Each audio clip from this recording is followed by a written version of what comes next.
I had struggled with fear of fear, I had my eye on the wrong destination. My predicament wouldn't ever be cured by rushing off to a safe place or by surrounding myself with safe people, because I wasn't struggling with a physical location. I was struggling with a physical sensation. It was an inside issue, and you can't run away from yourself. For the longest time, I regretted going on that trip. I struggled with agoraphobia at almost every stop, and I felt embarrassed that I couldn't be fully present with my family. The difference between me and everyone else created a chasm that seemed unspannable. But now that I've had more time to process and grow, I can see that coming home isn't 1,000 desperate miles between internal sensations and external safety. The journey of coming home is measured in feet. It's taking one brave step and then another brave step until the steps don't feel so scary. That's what this book is all about. Coming home. It is my own circuitous journey, a road I'm still learning how to surrender to, and a place of respite and inspiration for you, as you continue coming home to yourself, too. And as I tenderly typed out each heartfelt word, I imagined us sitting together at one of my favorite places on the planet, our house. It's an oldish brick number, with squeaky doors and patchwork floors, and it's surrounded by a 6-acre pasture that, somehow, feels directly connected to my pulse. Sometimes I sat at my desk upstairs by the window that overlooks our land. Sometimes I curled up on the couch in the living room or on one of the recliners in my mother-in-law's snug. But either way, I wrote the whole thing as if you were right here with me.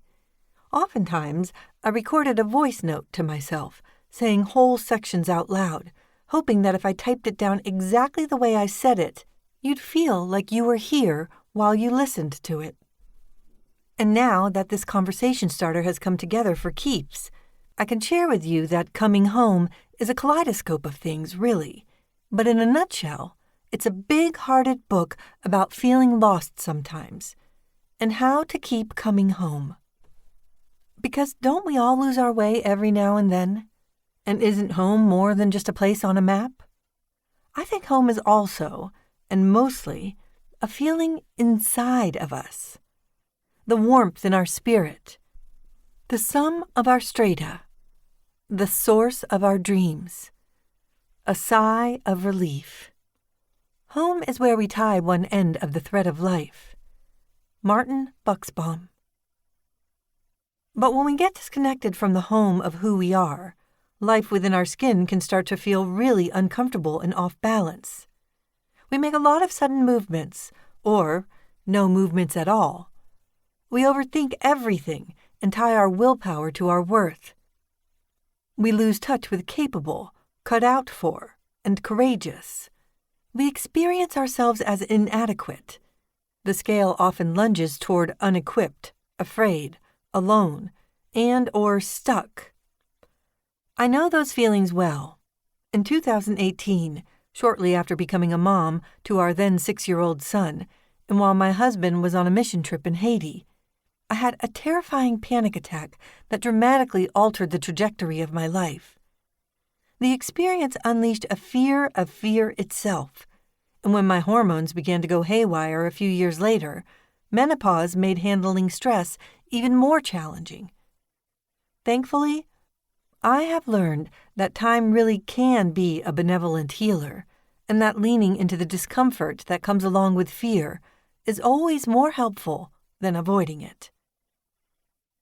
I'm learning to make things nice for myself, slowly building myself a home with things I like, colors that calm me down, a plan to follow when things get dark, a few people I try to treat right, even though I don't sometimes, but it's my intention to do so.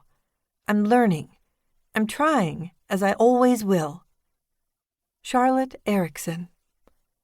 I have also discovered that sometimes all it takes is one radically authentic conversation with one warm-hearted person to reignite the kind of inner fire that can help put you on the path back home.